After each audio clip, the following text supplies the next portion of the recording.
Now we've got Scott Prasser joining me tonight to talk about something really important.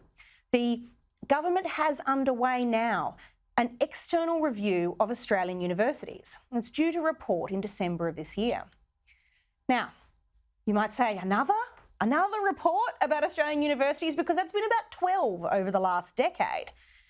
If you count them up, there's been about 26 since the time of the Hawke government.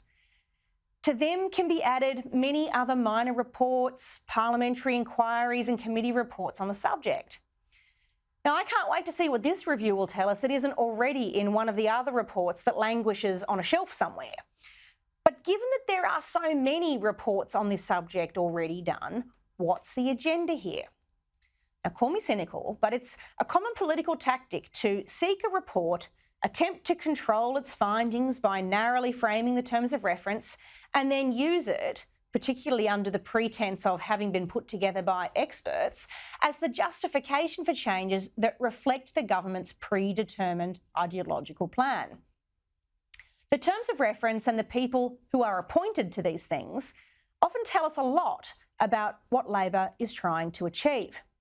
Scott Prasser is a senior fellow with the Centre for Independent Studies, and he joins me now to help us get to the bottom of it. Scott, thank you very much for joining me. What has this review been asked to do? Well, it's been asked to do a number of things, to look at skills in the future, to look at access and opportunity, to look at investment sustainability, to look at governance and accountability. It's to look at vocational education issues, quality and sustainability, and delivering new knowledge, the issue of commercialisation. So it's got 7 different sort of topics, which is a lot to do, given that many of these topics have already been reviewed in the last 5 years. So we're going back to that again. I think this inquiry is really just about the Labor Party trying to control the agenda and set the agenda on these issues. And that's indicated by the way it's framing the questions. So tell us how that question's been framed and who has been appointed to the task of generating the results. Sure. So they talk a lot about, so there's a lot of emphasis in the terms of reference about access and making more access to disadvantaged groups, to Aboriginal groups and so on. So there's a lot of talk about that. There's not a lot of talk about quality of tertiary education.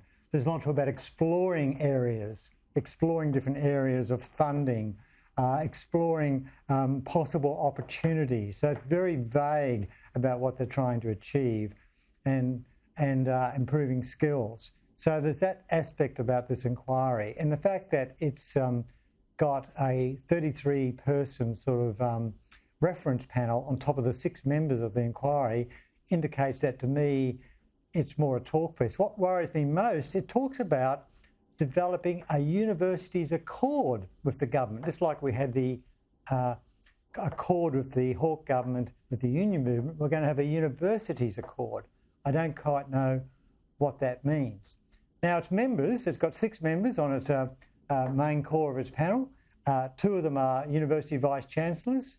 They're from reputable universities. They're from what I would call outlying universities, Adelaide University, University of Western Sydney. So they're not from what we call, Melbourne University or Sydney University, those sort of things, but that's something wrong with that.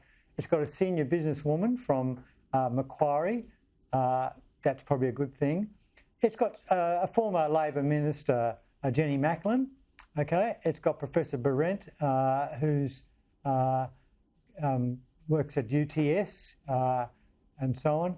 And it's got a member, former National Party Minister, Fiona Nash, who has got a regional education role. So it's pretty slanted in the sense to people with certain Labor Party connections and to certain types of universities. So it's pretty. So, Scott, let me interrupt you there because we are. Sorry to interrupt you because we're short on time here. Let me just crystallise this.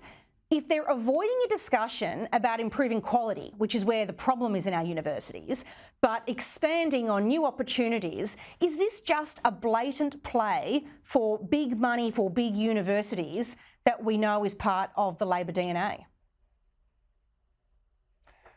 I think it's about having more people go to universities. And I think one of the problems we have in universities in Australia, we've got too many people at universities when we've got a great skill shortage. And universities, a lot of people do arts degrees which don't give you skills to fix cars, do refrigeration and so on. So this is talking about the Labor agenda and appealing to the unions and so on. It's appearing that that sort of agenda of making universities more accessible, but not necessarily talking about what are the quality we need at a university. Our universities have been open up to a wide range of people. I've taught many of them, and many people should be at more skills-orientated activities. I think we need more vocational skills-orientated education rather than more people at universities. So this is the ALP payback to the university sector in a sense. The university sector is always short of money, and this is the payback to them. You're always a wise contributor on everything higher ed. Scott Presser, thank you very much for your time. I'll be interested to talk with you about what this accord looks like down the track. Thank you very much.